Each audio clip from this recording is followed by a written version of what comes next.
ends of the floor, specifically defensively, to close out the game as they beat Philadelphia last night. 2 in a row, 113-107. Final hour here of this January 2nd show. Happy New Year to everyone. Let's welcome in Kings television analyst, your friend and ours, Kayte Christensen, joining us this morning. Kayte, Happy New Year to you.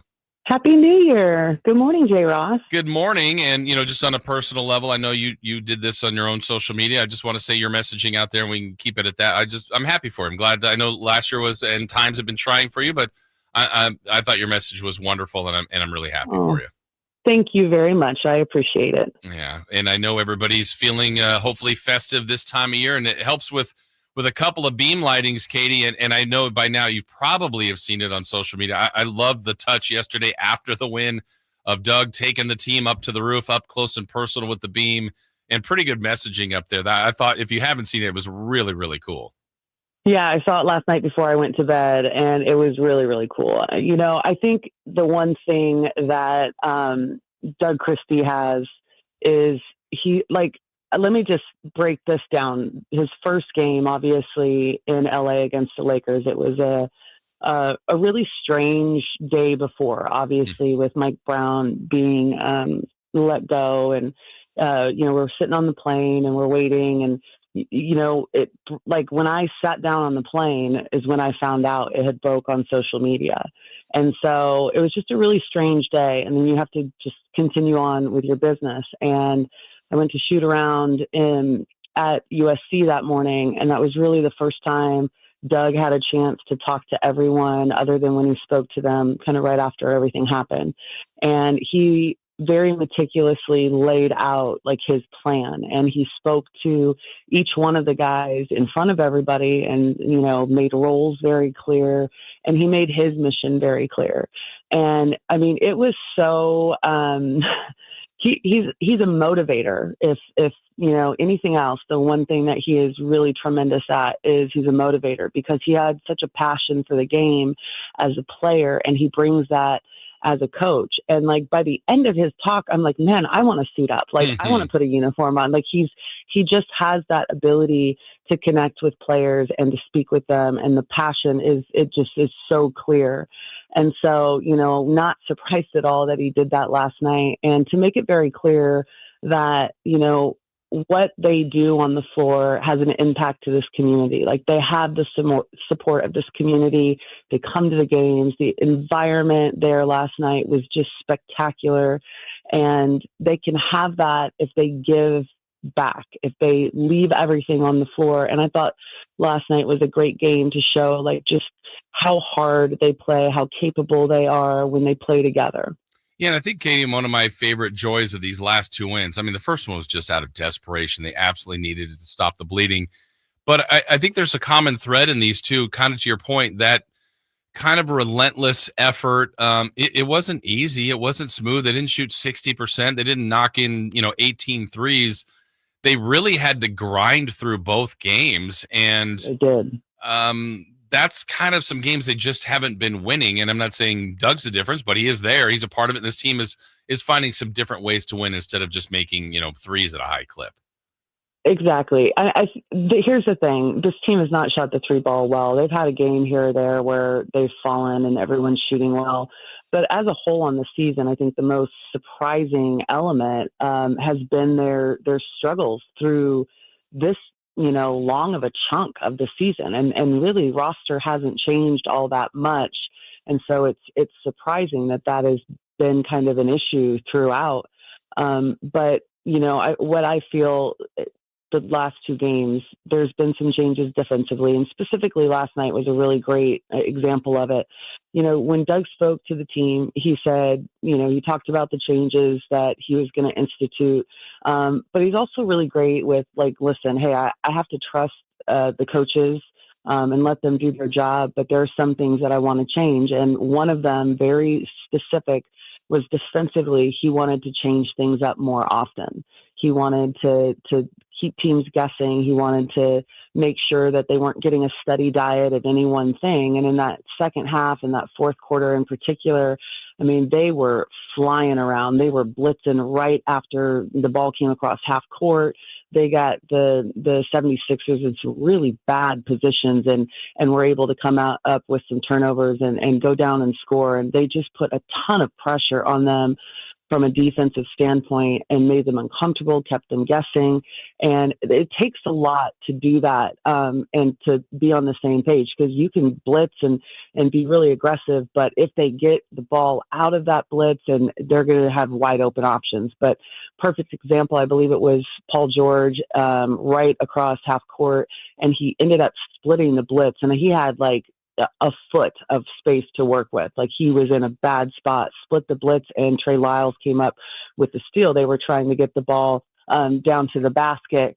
And it was really, a perfect example of how everyone has to be willing to sacrifice, be on the same page, and really put in 100% effort.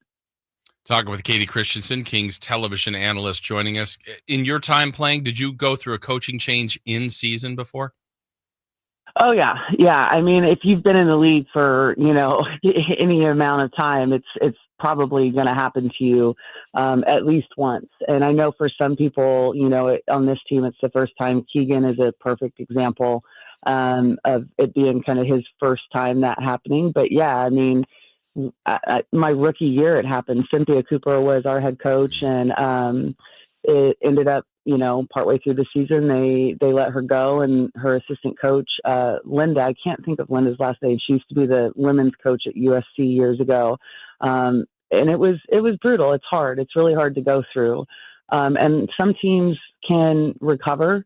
And some teams, it's really hard to come out of. But I like the first two games, these first two wins. Obviously the game in LA, I thought was, a good step in the right direction. Just not able to come out with that win. But, we'll see if this is, something that for the Kings is going to be able to, change a few things and then, put them on a path forward.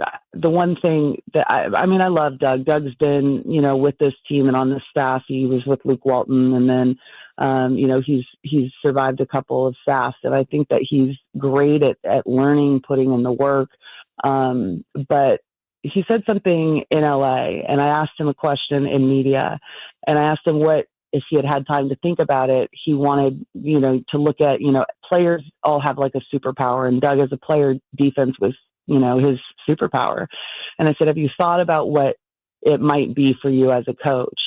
And he said, I'm a leader of men. I galvanize people and I bring them together. And I thought that was so spot on for the Doug Christie that we've all known for all these years. And I think that is why this team has a really good chance at turning things around and righting the ship. And obviously the trade deadline coming up, we'll see what the front office does, but they're making steps in the right direction as of now. Yeah, and I think we've said this too, even when things were going better or worse under Mike Brown or Doug Christie. Kayte, there's a couple things numerically that suggest this can be done. I mean, their defense has improved. Their offense is a top 10 offense. Their point differential, they're the only team that has a losing record that has a positive point differential. So there's some things here, and they just have such a brutal record in close games that, a few things here, I think it can turn, but it's also still at that fragile point where, look, the firing was not even a week ago. Like, this league, it just comes at you so fast. It's amazing. Yeah. It's relentless, without a doubt. It's puzzling to me. We just talked a moment ago about how just poor the three-point shooting has been for this team.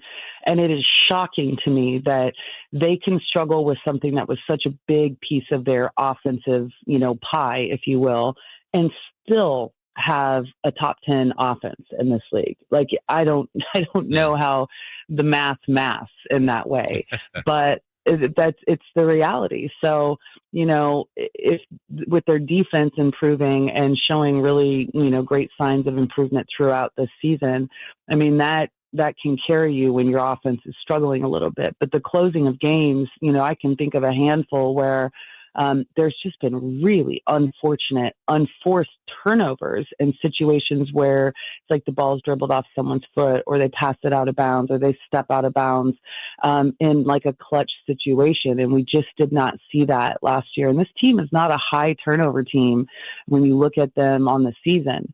And they did a great job with that last year as well. But, a lot of it's just timing of when these things do happen. So if they can clean some of those things up, I think that, they have an opportunity to turn things around. The tough thing about it, obviously, Jason, is I want to be realistic. The Western Conference is a bear. I mean, it is relentless. It is constant, where you're facing teams that, despite their record, are really great teams. You know what I'm saying? Like last time I checked, what is Golden State right above the Kings and it's crazy. What is it, 11th or 12th? Like, to have all the way from 1 to 12 be teams that legitimately could be in the playoffs. That's what you're facing most nights in the Western Conference. Yeah, and tomorrow they get another good team too. I know they don't have John Morant, but that hasn't really mattered. They've played so well. They're 23-11 with Memphis coming in. We've had a couple people ask, and I care for your opinion on this, Kayte. We haven't seen rookie Devin Carter. His debut with Stockton was amazing. I think it's just a matter of time before he makes his Kings debut. How do you think they'll implement him? Whose minutes will it come at an expense? I mean, I don't know how much you'll play, but what do you think about that? I mean, your guess, Jason, is as good as mine. I can tell you from the standpoint of being injured and trying to work your way into a roster, into a rotation, it's really, really difficult. And it's difficult because, players and coaches do not have that body of knowledge of your capabilities. I think everyone is aware of what Devin can do. We saw what he did in the G League appearance. But when it comes to, in the middle of a season, working him into a rotation, that can be really tough. So I'm really curious to see how Doug handles that. And it might start with, playing him for like a 4-minute stretch and seeing what he does. And then if it goes well, implementing him a little bit more, adding time. It's difficult too, that position. Whose minutes does he take? Keon has been playing really well. You've got Malik, you've got all of the guards. And the thing about positions with this team too, is like, they're kind of interchangeable. Malik isn't really technically a point guard, but he'll run point guard, and Foxy will go over to the 2 guard. It's really just more of a flow offense. And that's something that Doug Christie wants to focus more on, is less play calling, more transition to flow, and then to secondary, and then to set plays. And so, the goal is to really never have to call plays, and to really never have to play set offense in the half court. And so that can also be hard when you're implementing a player, because a lot of it is just, familiarity with each other playing. But there will be some practice time coming up. I have no idea what their plan is, but I know, for instance, like we're going to have, I believe, a practice before they leave for Boston. They're leaving a day early so that they have a full day in Boston to adjust to the time change and get another full practice in. That's 2 practices right there. That is pretty rare during the course of the season to have 2 consecutive practices. So that might be an opportunity. And really, it's about kind of working him into the practices that they do have, getting him in the full court 5-on-5, and seeing kind of how he works, how he looks with different groups, and going from there. Yeah, I know. I think tomorrow marks over the halfway point of home games, so you got a lot of packing, a lot of road games in your future there, Kayte. I know. Yes, we do. Yeah, a lot of road games coming up the next couple of months. Well, we appreciate you making the effort. Normally on Wednesdays, we'll have you back on track. We had the holidays here the last couple of weeks, but Happy New Year to you, and we'll see you out at the arena tomorrow night. Happy New Year. All right, thank you. That is Kayte Christensen joining us. Always great getting Katie's perspective on this team. A big win, and I want to talk a little bit more about what Kayte said too. Just there's something about Doug, getting to know him over the years, that just there's a draw to him, and he's getting what he can out of this team. And so far, the results are pretty nice, and we're all rooting for him. All right, we'll take the break here, come back, some more thoughts.